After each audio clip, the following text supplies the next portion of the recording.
La Jazette Incognito avec Léon Tertal.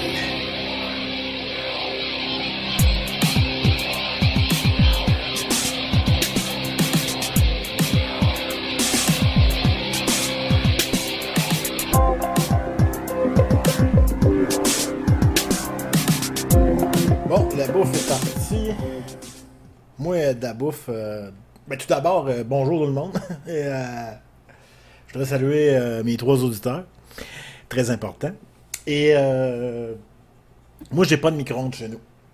Et ça fait des années que j'ai pas de micro-ondes. Ça fait des années aussi que je n'ai pas de télévision. Et je m'en plains pas.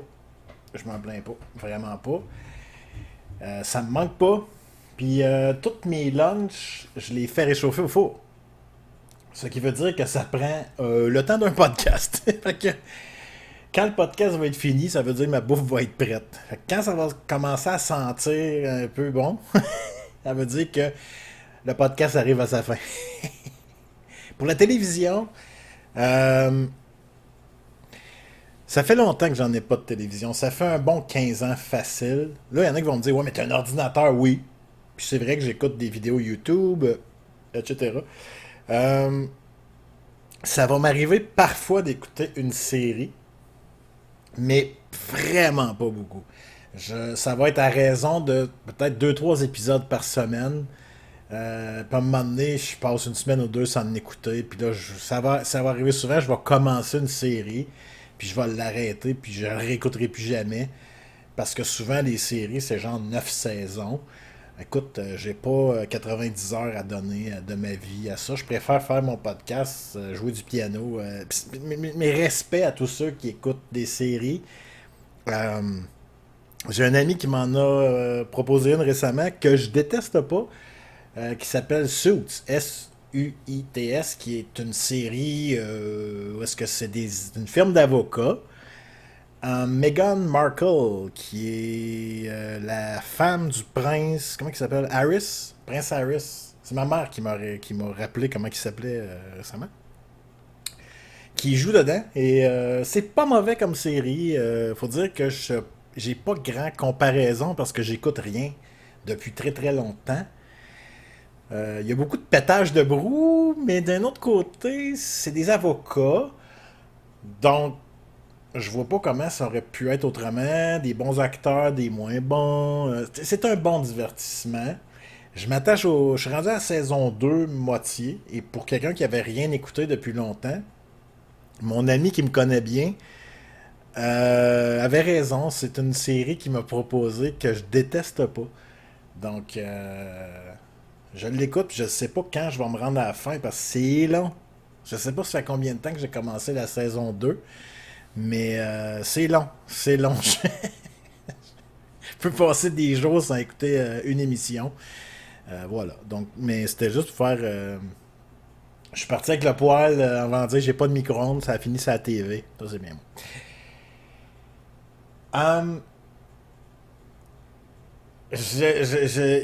J'ai eu une réflexion cette semaine.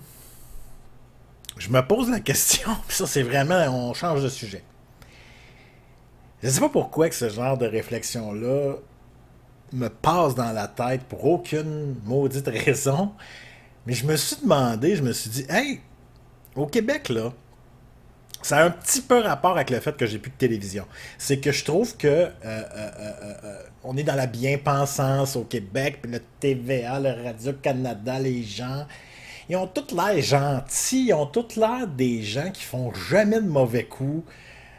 Tu sais, je veux dire, je suis tout seul au monde qui peut pas s'empêcher de s'imaginer, mettons, Gino Chouinard, avec un habit en cuir, la calotte en cuir, la pomme dans la gueule, là, tu sais, là, attaché, là, puis qui se fait fouetter. Y a-tu quelqu'un? Je veux dire, c'est impossible que tout ce monde-là, tu sais, les bien peignés de la télévision, là, je pense à Salut Bonjour, là. Ah, il y en a, là, tu sais, du Mario Dumont, là, puis du Marie-Claude Barrette, là, puis tu sais, des gens que tu dis, mais ils ont tellement l'air parfaits, gentils. Ce monde-là, font-tu des tripes à trois, tu sais, je veux dire. Marie-Claude Barrette, là, Ça peut-tu arriver qu'il y a des relations extra-conjugales avec un Colombien? Non, mais, tu sais, ça se peut pas que tout ce monde-là soit blanc comme neige. Et quand tu les regardes, tu fais comme, mon Dieu, ils ont tellement l'air gentils qu'ils ont l'air plates. Et c'est une des raisons pourquoi j'ai délaissé la télévision. Puis quand, pour un gars de mon âge, là, tu sais, là, quarantaine, qui, qui arrive sur YouTube, là, tu arrives dans des podcasts comme Prends un break. Prends un break. Ou il y en a plein des podcasts un petit peu plus. Ok, là, t'es comme. Tout ce qui pourrait pas passer à la télévision conventionnelle me plaît. Est-ce que. Je dois pas être le seul parce que ces gens-là vivent de ça. Et non seulement ils vivent de ça, mais ils ont pas le choix de refuser des commanditaires parce qu'ils peuvent pas faire justement une émission avec plein d'annonces puis de produits qu'ils présentent pour payer leur podcast et se faire une paye à eux. Ce qui veut dire que s'ils n'ont pas le choix de refuser des commanditaires, c'est qu'il y a de l'écoute. Et la particularité de YouTube, c'est que tout le monde peut voir le nombre de clics sur chaque podcast. Donc, si je prends un break, si je me. Tu sais, on est souvent dans les 20-30 000 clics par. Et ça fait longtemps que je n'ai pas regardé le nombre de clics, mais. Écoute, c'est énorme, c'est énorme. C'est des millions de clics par mois. Donc, ces gens-là peuvent, à la longue, commencer à aller chercher des commanditaires vraiment payants. Parce que, comme j'ai expliqué, je pense, dans le podcast précédent, c'est que les commanditaires, avec ce genre de podcast-là, vont aller beaucoup plus dans un public cible que TVA. Parce que je ne veux pas faire de l'âgisme, mais TVA s'adresse à un public tellement vieillissant que là, tu passes quoi comme annonce? Puisque le public cible s'est rendu en haut de 55 ans. Je veux dire, je peux pas. Des pubs de shampoing, des pubs d'auto, tandis que tu vas, comme j'expliquais dans le podcast précédent ou l'autre avant, quand tu arrives dans des podcasts comme Prends un break, Mike Ward tu écoutes, le Gong Show, bon là ça va être commandité par Eros et compagnie. Et là, je suis certain que c'est hyper payant pour Eros et compagnie, puisque tout le monde en bas, tu sais, c'est des podcasts qui vont aller chercher des publics à partir, tu sais, ça va être des ados qui vont écouter ça, jusqu'à des gens dans la cinquantaine facile. Donc, c'est rendu que le public du podcast au Québec est beaucoup plus large que celui de la télévision conventionnelle.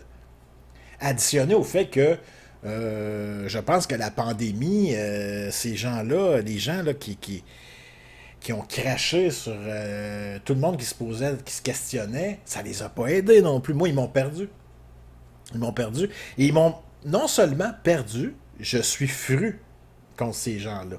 Tu sais, moi, les bien peignés, là, honnêtement, j'irais pas jusqu'à dire je veux du mal. Non.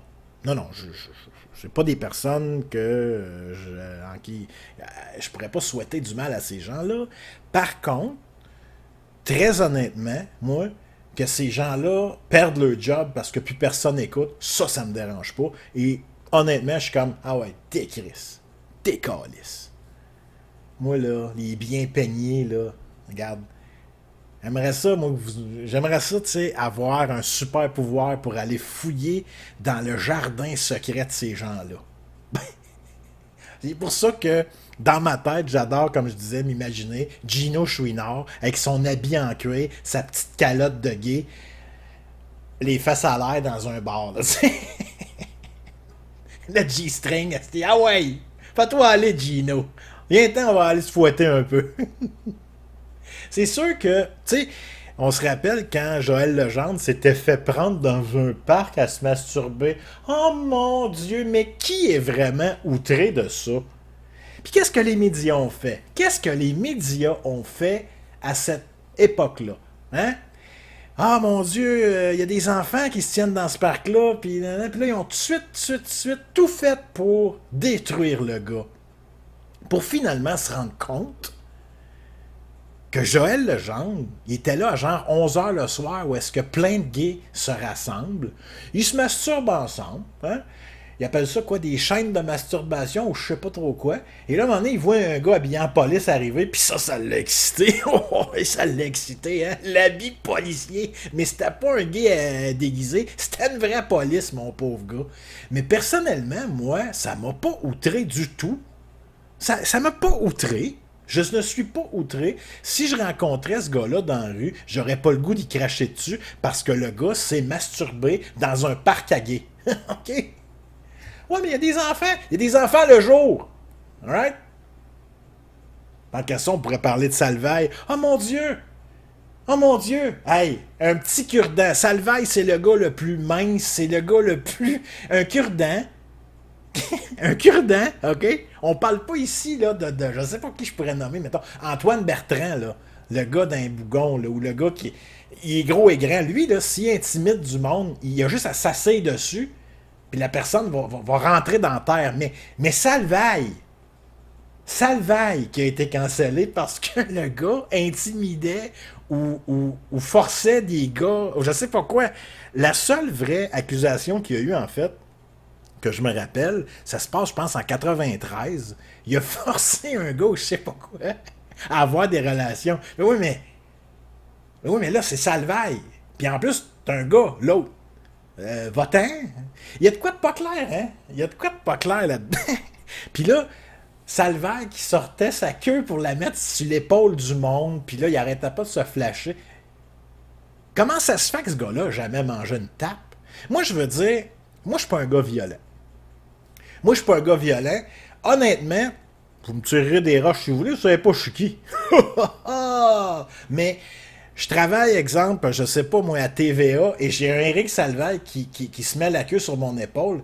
Me connaissant, la réaction que j'aurais, je serais du genre à la pogner dans mes mains, puis à y faire « Qu'est-ce que tu fais, là? Là, tu fais quoi? J'ai ta queue dans les mains. Si je veux, là, je te fais très, très, très, très, très mal. Tu prends sa queue dans tes mains, là. T'es mon asti. Là, tu fais quoi, là? T'as l'air fin en sacrament, hein? Comment ça se fait que ce gars-là a été cancellé, mais il n'a jamais mangé une tape? Il n'y a personne, il n'y a eu aucun témoignage de personne qui s'est levé et qui a fait paf, un coup de poing sur le nez ou quoi que ce soit. Bon, comment ça? Moi, je ne suis pas gay, OK? Je n'ai même pas 1% de moi qui est gay. Bon. Mais, par contre, je suis pas barré. On pourrait le dire comme ça, je suis vraiment pas barré. Ce que je veux dire par là, c'est que c'est pour ça que moi, en blague, ou en tout cas pour être encore plus marquant que lui, tu guipognes dans tes mains, là. Là, tu fais quoi, mon Salvaille, là? Hein? Ouais, là. Puis si vous écoutez, c'était quoi son émission, donc, ce qu'il buvait, là? Ah, mon Dieu, je me rappelle pas du titre. Je me rappelle pas du titre, voyons. Alcool, je sais pas, il faisait de la bouffe bien sous, là. Bon, allez écouter sur YouTube l'émission avec Rousseau. Stéphane Rousseau.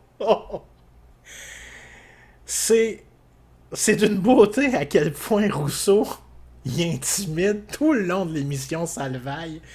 Tu vois à quel point Salvaille, c'est pas quelqu'un qui peut vraiment... Je sais pas en dehors des caméras, mais tu dis ce gars-là, c'est quasiment dire une pichenote puis tu le casses en deux. Il y a quelque chose de pas normal dans cette histoire-là, tu sais. Et lui, ayant eu une seule vraie accusation, comme je disais, c'est quoi le problème? Je veux dire, mettez-la à sa place, mais pour moi, c'est pas scandaleux ce que ce gars-là a fait. Il n'y a rien de scandaleux à mes yeux, à moi. Safia Nolin, qui chiale encore, puis qui se plaint encore aujourd'hui. Ah, le monde vient pas me voir en show, j'ai de la misère à me faire une carrière. T'es tout le temps en train de gueuler. T'es tout le temps en train de te plaindre. Femme ta gueule, puis chante. Tu sais, femme ta calice de gueule, puis chante des chansons.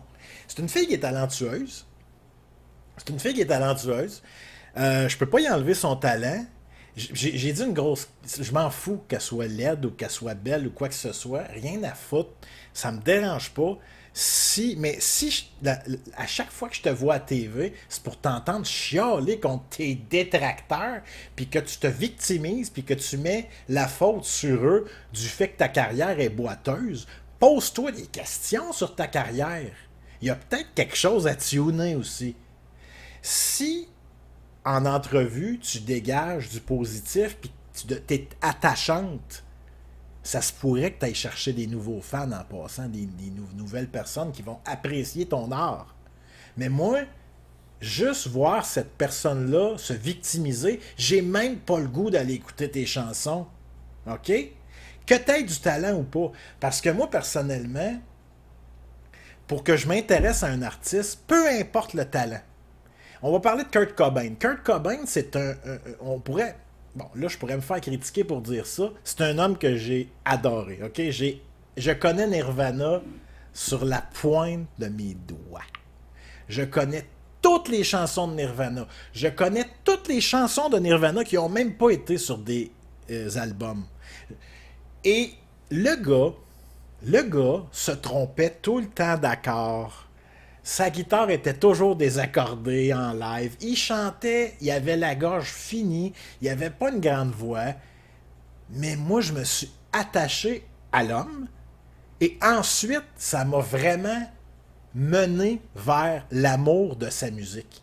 C'est comme ça que ça marche, les artistes. OK, Safia Nolin commence par être attachante et non détestable et arrête de te victimiser. Puis je te jure que tu vas te faire une fanbase. Commence à dire en entrevue que tu pardonnes à ces gens-là et que toi, t'en souffres pas du tout de ce passé-là. Pardonne-toi à toi-même. Donne-toi une chance. Parce que là, pour l'instant, si tout le monde a l'air de te détester, c'est pour une raison. Tu sais? C'est vrai qu'il y a beaucoup de haine sur Internet, etc. Je pense qu'elle remplit quand même ses salles, mais je suis persuadé que parce qu'elle a beaucoup de talent, je regrette malgré ce que j'ai dit sur elle, parce que cette fille-là, je m'excuse, elle est dégueulasse.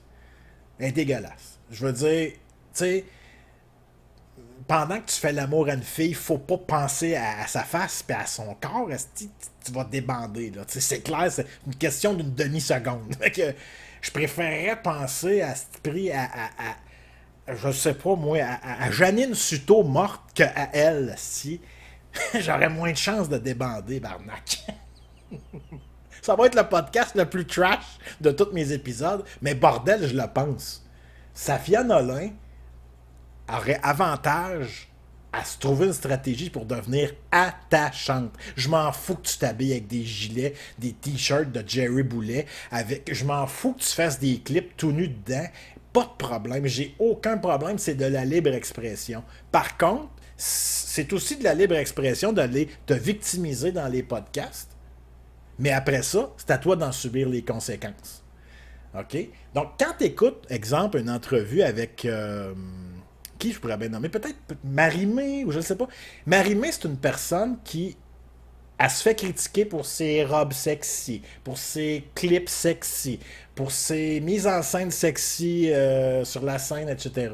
Mais c'est une fille qui a réussi à se rendre attachante. OK? Elle n'est pas juste sexy, puis elle n'a pas juste du talent, elle est attachante. OK? Bon, c'est dit. Non, mais à un moment donné, la victimisation, ça peut-tu cesser ou ça peut continuer? Pas de problème. Moi, j'ai le droit de ne pas l'écouter, l'entrevue de Safia Nolin, mais vis avec après. Tu décides de dire ça, vis avec. Vis avec. C'est pareil en humour. C'est pareil en humour. Il y a des humoristes, femmes comme hommes, qui ont du talent dans l'écriture, mais ils réussissent pas à se rendre attachants.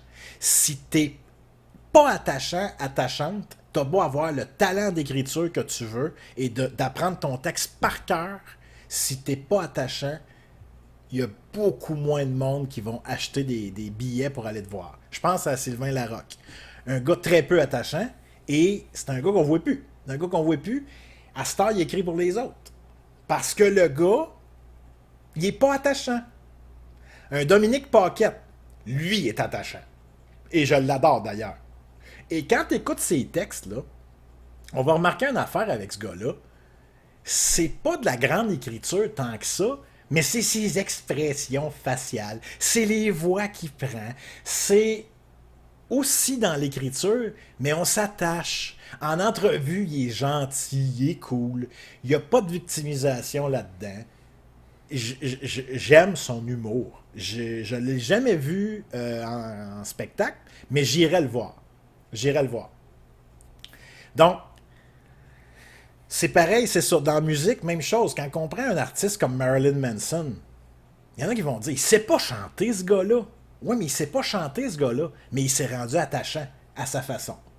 Par sa provocation, par le fait qu'il s'est toujours assumé et il ne s'est jamais victimisé. Puis s'il y en a un qui a eu des détracteurs, c'est bien lui. Hein? Plus qu'une fois dans sa carrière, il y a eu des gros problèmes. Il y avait eu une tuerie dans une école, Bowling for Columbine, c'est lui qui avait fait cette chose-là. Je pense que c'est un documentaire après la tuerie à Columbine. Paraîtrait-il que le tueur écoutait du Marilyn Manson, ça aurait nuit à sa carrière. Il en a parlé un petit peu. Mais on l'a jamais vraiment entendu se victimiser, ce gars-là.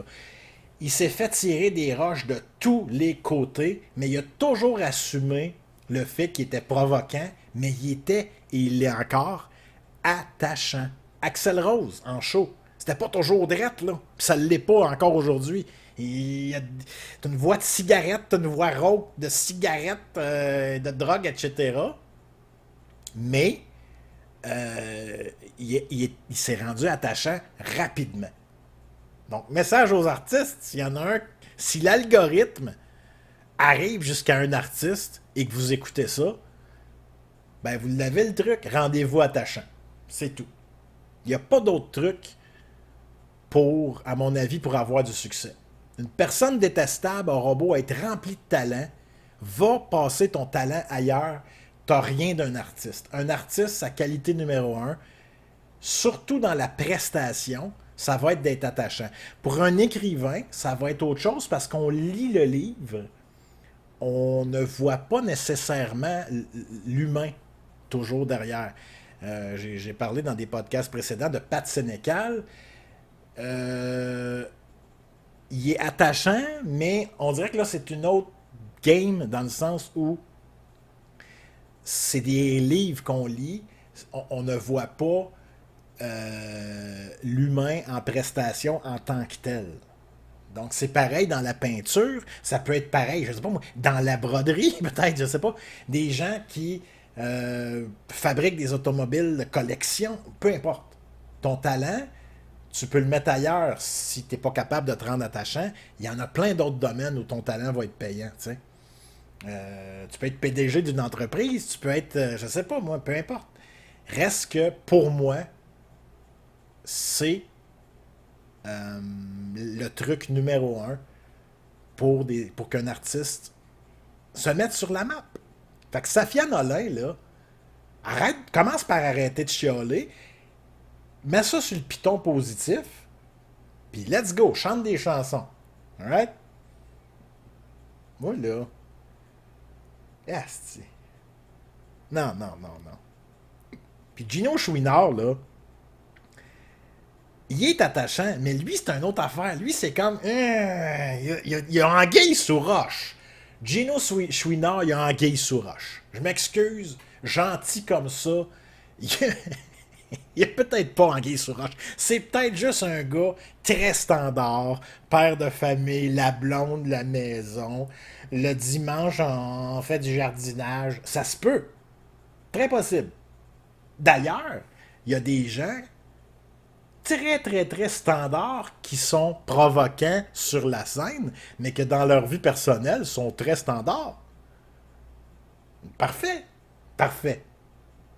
Donc voilà, c'est juste que c'est des choses c'est des choses moi qui me titillent, hein? Ça me titille un petit peu. J'ai pensé à tout ça cette semaine. Je me suis dit, hey, ça, faut que je parle de ça à mes 3 auditeurs. C'est très important. Très important. Hey, by the way, moi, l'humain, là. Le Québécois typique. Oh mon Dieu. Ça m'arrive parfois d'aller à la commande à l'auto du McDo. Et, moi, je suis pas du genre à me prendre un gros McDo à 22 piastres. Moi, je suis du genre à arriver là puis me prendre juste un petit hamburger, genre pas de frites, pas de breuvage. Et mes maudits. Puis juste quand il y a un rabais. Moi, j'ai l'application. Quand je vois qu'il y a un rabais qui pop sur un... Peu importe, un sandwich au poisson, let's go. Moitié prix, 2 pour 1, shoot! Mais sinon, McDo font pas une scène avec moi. Bon. Il y a quelque chose qui me gosse. Il y a plein de choses qui me gossent, en fait. Mais il y a une chose qui me gosse chez McDo, puis ça me gosserait. Je pense j'aurais de la... Moi, tu sais, je ne suis pas un homme violent dans la vie, OK? Par contre, si j'étais au McDo, que j'étais à la commande à l'auto, là, et que là, c'est moi qui donne les sacs et les verres et tout ça aux gens, je vois souvent ça. Le commis ou le gars, la personne qui donne les lunchs. Et là, tu vois, moi, mettons, je suis en arrière dans mon auto, tu vois qu'elle sort avec sa main ou son verre de coke, puis là, elle veut le donner au gars, puis là, le gars dans le char, il pogne pas. T'es où, asti? T'es en train de parler à sa femme, t'es en train d'écouter la radio, il est sur son sel, pogne le sti de verre. Hey, je suis sérieux, je deviendrais malin, pour vrai. Surtout qu'eux autres, ils envoient de tous les styles. Hein? À la journée longue, c'est sûr qu'ils doivent passer je sais même pas, énergumènes, je sais pas. Du monde bizarre. Ils doivent voir de toutes les couleurs. Mais les gens qui pognent pas le lunch quand... Là, tu vois que,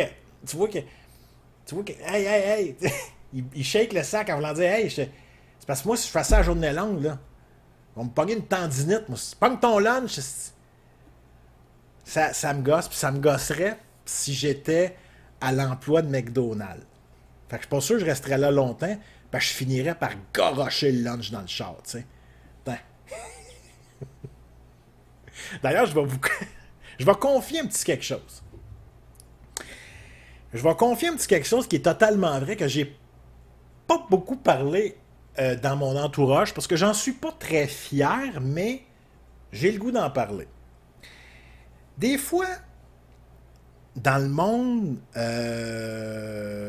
du travail, tu sais, dans les usines, moi j'ai travaillé, je l'ai déjà dit dans un podcast précédent, je suis soudeur et ça m'est déjà arrivé dans ma vie de sacrer un job là. Mais le punch est même pas là, parce que des jobs, j'en ai sacré là plus qu'une, plus que beaucoup. Mais quand je dis des fois que moi, le manque de respect, pour moi, c'est quelque chose qui peut faire rapidement, moi qui est hyper sympathique dans la vie. Je suis le gars, je pense que n'importe qui me voudrait dans son équipe, dans une usine, parce que je suis vraiment toujours de bonne humeur, même quand ça va moins bien dans ma vie. J'essaie tout le temps de ne pas le faire vivre aux autres, c'est pas de leur faute, tu sais. Mais ça m'est déjà arrivé de sacrer une job là, en tabarnak, pogner mon casque de soudage, puis donner un nasty de gros coup d'en face de mon... Paf! Tain, le casque d'en face. Le gars... Oh mon Dieu. Je suis pas fier, parce que il aurait pu me sauter dessus, j'aurais mangé une sacrée volée. Je suis pas un batailleur, puis je suis pas quelqu'un qui est hyper musclé, là. Mais il m'a manqué de respect, pogné mon casque, paf! Tain, mon tabarnak. Crissé ça là, puis j'ai sacré mon camp genou, adieu. Je suis jamais revenu, j'ai pogné mes affaires, j'ai sacré mon camp. Mangez toute de la merde. Sans dire que que je regrette ce geste-là, parce que je suis pas un gars de regret, mais je pourrais dire par contre que je suis pas très fier de ça. Je le raconte parce que c'est cocasse, puis j'ai jamais vraiment raconté ça dans ma vie. C'était mon premier emploi en soudage. Donc tu sais, tu sors de l'école, on sort de l'école, le soudage, c'est beaucoup de procédés différents. Puis à l'école, on fait le tour de tout. Ils nous font couper du métal, plier du métal. Ils nous font faire plein de procédés de soudage différents sur différents types de métal différents. Donc, tu sais, on n'a pas le temps d'approfondir un procédé. Et après ça, quand tu appliques sur un emploi, ça va être sur, exemple, on va dire, là, pour ceux qui ne soudent pas, ça ne vous dira rien, c'est pas grave. C'est juste d'expliquer que c'est des procédés différents, mais après ça, quand tu trouves un emploi, exemple au MIG, qui est le gun à souder standard, ben, tu vas toujours être au MIG. Donc, tu vas apprendre à souder au MIG et tu vas devenir meilleur. Mais là, moi, je commençais et là, il y avait le gars qui venait toujours me faire chier. Je pense qu'il n'a jamais vécu ça dans sa vie. Il a gelé là. Quand tu dis, paf, il a gelé là, comme vraiment gelé. Il n'a rien dit, il a juste gelé. J'ai ramassé mon casque, j'ai ramassé mes affaires, j'ai dit adios amigos et je suis parti. Pour appeler finalement le lendemain et dire c'est fini, vous irez demander au superviseur ce qui est arrivé. S'il y a quoi que ce soit, vous pouvez me rappeler, on va se parler. Ils m'ont rappelé. Le superviseur semble ne pas avoir vraiment parlé de ce geste-là parce qu'ils m'en ont pas vraiment reparlé. Ils ont juste dit ça a l'air que t'es parti, genre un petit peu choqué. Ouais, c'est ça qu'il vous a dit. Ça m'est arrivé quelques fois dans ma carrière d'avoir quelques soubresauts de frustration comme ça. Moi, comme je disais, je suis quelqu'un de très, très sympathique sur le plancher, mais si tu me manques de respect et que tu vas dans la zone où tu n'as pas à aller là, si tu me fais des commentaires sur ma vie personnelle, si tu vas dans le dénigrement, si tu vas dans le manque de respect, tu vas pogner ton homme.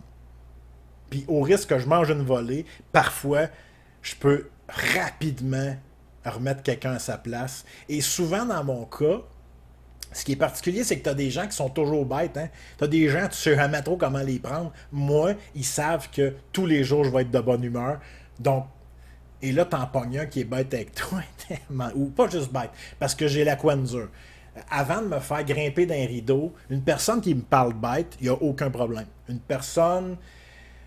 Moi, il faut vraiment que ce soit un commentaire blessant ou un manque de respect flagrant et souvent plus qu'une fois. Ça ne sera jamais la première fois. Donc, cette anecdote-là est bel et bien arrivée, exactement comme je l'ai raconté. Et voilà. Voilà. À un moment donné, je pense que dans la vie, sans aller trop loin, faut se faire respecter. Alright? Et ensuite, faut assumer ses gestes. J'avais pas travaillé à cette place-là longtemps, donc j'ai pas mis dans mon CV cette entreprise-là. Fait que l'entreprise d'après à laquelle j'ai appliqué, j'ai juste dit que je sortais de l'école. Puis j'ai travaillé là 5 ans. Et ça a bien été, tu sais, j'ai pas...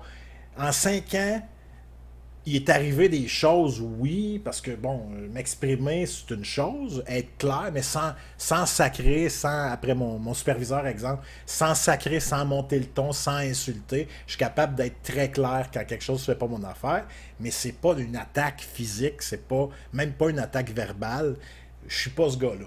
Mais cette fois-là, je vais m'en rappeler toute ma vie dans ma première job, t'as dépassé les limites, mon gars. Je revois la scène encore quelques fois d'enlever mon casque assez tranquillement, puis paf, il en calissé un coup d'en face. Bading, esti. Tu veux me faire chier, on va jouer à ça à deux. Et c'est arrivé très très peu souvent. Je me rappelle au primaire, je me faisais écœurer par un gars. J'étais en 6e année. Fait que là, t'es sur le bord du secondaire, la testostérone rentre, et là, il y a un gars que, en blague, il me prenait par en arrière, il prenait son genou, puis il faisait semblant de m'enculer. 1 fois, 2 fois, 3 fois, 1 semaine, 2 semaines. La dernière fois qu'il me l'a fait, je me suis reviré de bord, et j'y ai décroché une droite direct sur le nez. Et j'y ai cassé le nez. Et ça, je sais que mes 2 parents écoutent. Je sais que mes 2 parents écoutent. Alors, pour information de mes 2 parents, c'était... je dirais pas le nom de l'école parce que j'ai pas envie d'aller trop dans les détails, mais c'était pas en 6e année, c'était en 5e année. Donc, voilà. Et vous l'avez jamais su. Pourquoi? Parce que c'était un intimidateur, ce gars-là. Il intimidait beaucoup de gens. Il y avait énormément de problèmes avec ce gars-là.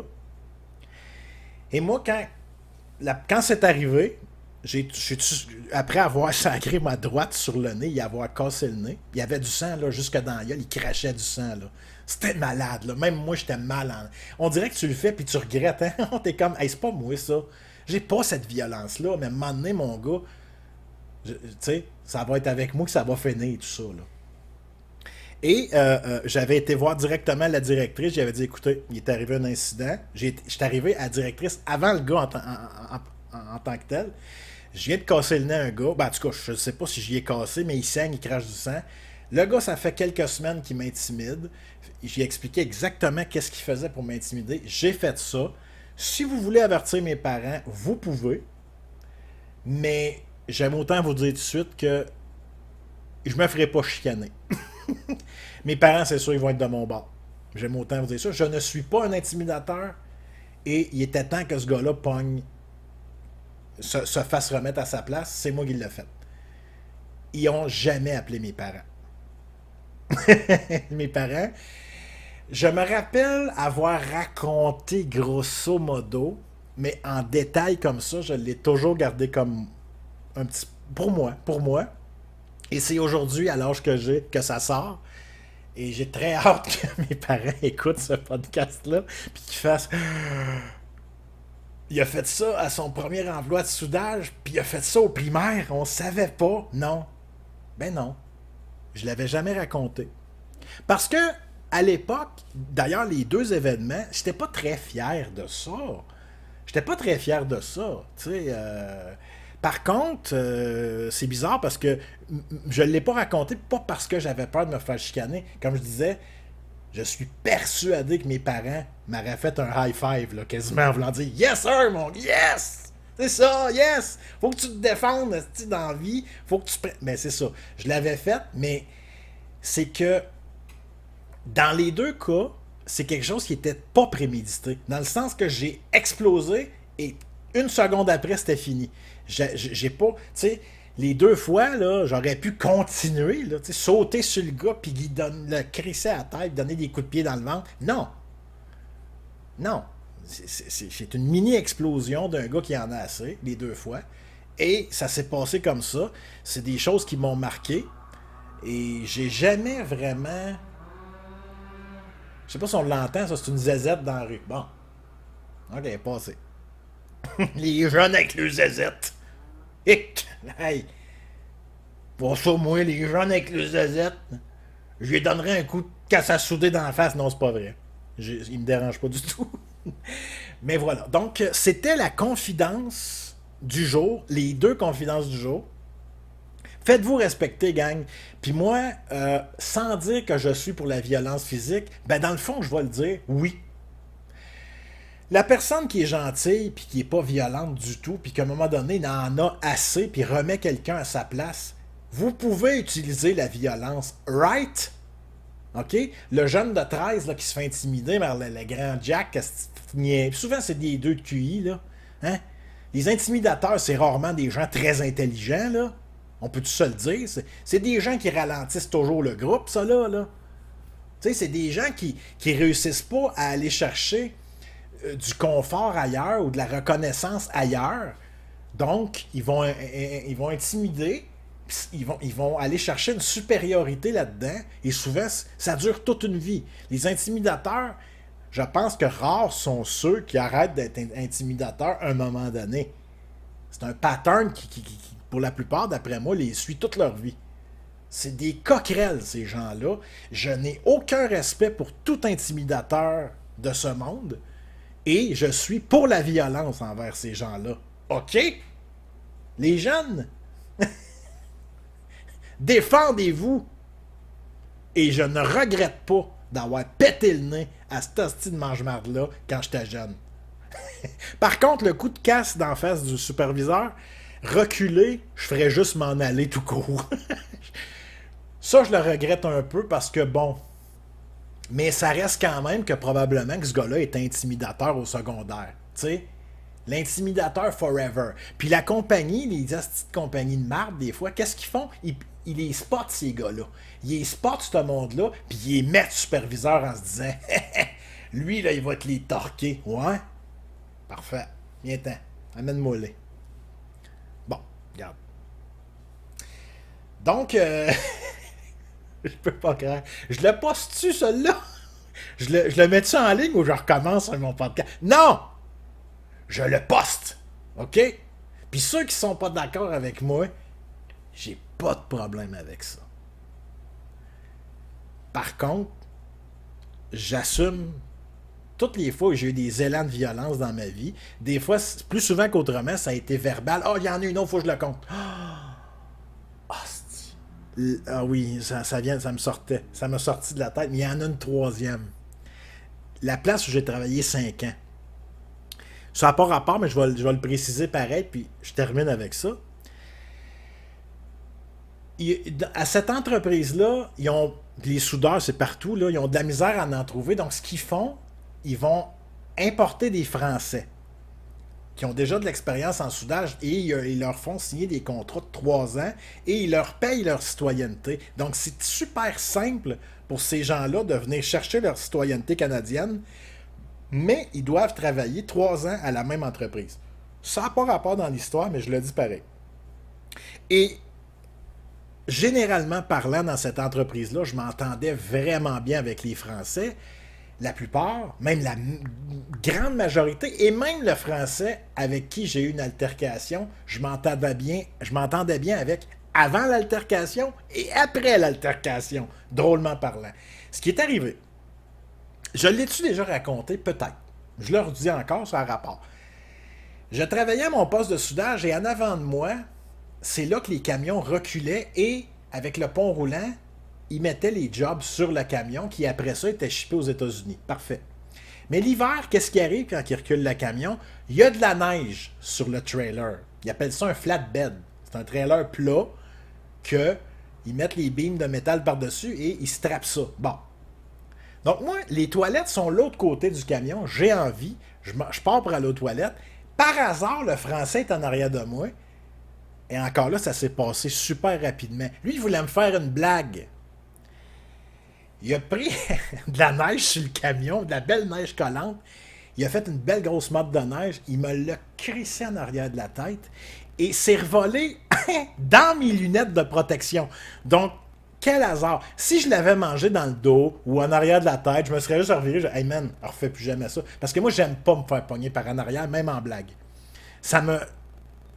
Sérieusement, je trouve pas ça drôle. N'importe quelle blague. Si je te vois pas venir, ben justement. Fait que là, je ne sais pas c'est qui, moi, je me suis pas encore reviré, mais quand je me tourne, je vois ce gars-là. Et c'est le Français un peu... C'était pas le pogo le plus dégelé de la boîte, OK? Il était un peu niaiseux, mais moi, encore là, ça s'est passé hyper rapidement. Et le gars des lunettes, et une queue de cheval, écoute, méchant drôle un drôle d'humain. J'y pogne le sarrau. Rapidement, je m'en vais vers lui, enlève mes lunettes, enlève la neige que j'ai dans les yeux parce qu'il de sa botte de neige. Je le pogne par le sarrau. Paf! Coup de poing sur la joue sur le côté. Les lunettes revolent, le Français revole à terre. Mes coéquipiers, mes soudeurs voient ça. Le gars qui charge le flatbed est en haut. Eux autres, ils me connaissent comme le gars qui a jamais pété une coche, qui est toujours de bonne humeur, toujours sympathique. Le monde, d'ailleurs, il me taquine sans arrêt. J'aime ça. Moi, j'ai un quotient humoristique développé. Donc, pour moi, c'est de l'amour. Quelqu'un qui me taquine, je vois ça comme de l'amour dans la vie. C'est pareil pour moi envers les autres. Si je taquine une personne, c'est parce que je l'aime. Et là, tu sais, à un moment donné, c'est que tu perds comme la carte une seconde ou deux, et à un moment donné, l'espèce de réalité revient, et là, je vois le Français à terre avec les lunettes, je fais « Qu'est-ce que je viens de faire là? » Oh non! Premièrement, je m'entendais bien avec le gars, mais le gars, je m'attendais à ce qu'il se relève et qu'il me saute dessus, ça aurait dégénéré, bordel! Heureusement, et il a été très gentleman. Il s'est relevé. La première fois qu'il a dit hey, je m'excuse, man. Je pensais pas que. Je m'excuse. Et là, tout de suite, moi, j'ai décompressé. Hey, je suis désolé, Moutou, man. prends-moi jamais par en arrière de même. Puis je lui ai dit, tu sais, prends jamais non plus un autre Québécois de même, man, parce que tu vas en manger d'autres, là. Hey, le gars, il est revenu le lendemain, il avait un bleu, ça joue droite. Oh. Mais c'est quelque chose que je ne suis pas fier d'avoir fait, mais ça se passe rapidement. Moi, j'ai la mèche courte si on me prend par en arrière ou s'il y a un manque flagrant de respect. En vieillissant, je pense que ça s'atténue un petit peu, mais il y en a peut-être d'autres que j'oublie qui s'est passé dans ma vie, là, mais c'est les 3 fois marquantes où j'ai perdu un petit peu le contrôle de moi. Est-ce que je le regrette? Non. Est-ce que j'en suis fier? Non plus. C'est-à-dire, est-ce que je le regrette? C'est ça, c'est que je le regrette pas vraiment, mais j'en suis pas fier pour autant, et ça me dérange pas de le raconter, mais c'est pas dans le but de me vanter ou quoi que ce soit. Je suis pas un bagarreur, je suis contre la violence gratuite. Et ça vient un peu... c'est un peu le contraire de ce que j'ai dit tantôt, quand j'ai dit « je suis pour la violence pour se faire respecter ». Dans le sens que, si c'est un intimidateur, vas-y. Je te dis pas de le poignarder, là. On devrait jamais utiliser une arme. Mais un petit soufflet, ça joue, là. Puis plus qu'un soufflet. Un bon coup de poing, ça joue, là. Ça te remet son homme à sa place. Place-toi, câlisse. T'as pas mangé assez de voler, toi, par tes parents, c'ti. Non, mais c'est vrai. Ça, c'est le Denis Barbu qui dit ça souvent avec les épais, là. Ça n'a pas mangé assez de voler, ça, jeune. Ben, des fois, j'ai l'impression que il y a des jeunes qui auraient besoin d'être torqués. Là, les parents, ça les laisse aller sur le cellulaire pendant que la famille soupe. Personne ne se parle. Hey! Ton cellulaire, asti, là. Si tu veux pas le fasse passer, tu veux pas le crise dans le feu, dans le poêle en bas, là, le poêle à bois, là. Lâche-les. À table, pas de cellulaire. Non, mais moi, j'en ai pas d'enfants. Mais avoir des enfants, je pense que je serais le père le plus aimant, je serais le père le plus présent, le plus... moi, si mon jeune avait des games de soccer, je serais toujours là à l'encourager, etc. Je serais du genre, invite tes amis. Par contre, le respect, mon chum. Si tu manques de respect, tu vas voir que ça peut dégénérer rapidement. Et je pense que c'est peut-être quelque chose qui manque un petit peu de nos jours, mais je suis pas psychologue, puis je peux pas faire une statistique parce que moi je vois autour de moi. D'ailleurs, ce que j'ai autour de moi, comme si je pense à mon frère, c'est le meilleur père, et sa femme aussi, c'est la meilleure mère au monde. Donc, autour de moi, j'ai pas vraiment...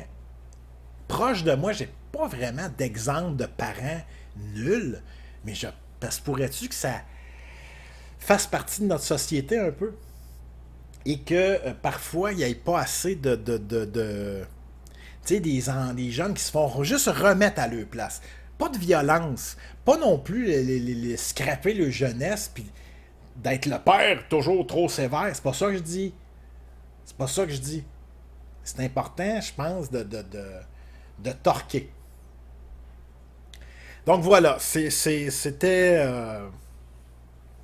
c'est un drôle de podcast. C'est un drôle de podcast. Ça me fait du bien de le faire, ça me fait du bien de le dire. Je sais pas qui écoute ça, mais c'est mon opinion et je l'assume totalement, surtout à l'âge que j'ai. Donc, au plaisir, c'était Léon Dertal pour la Josette Incognito. Au revoir.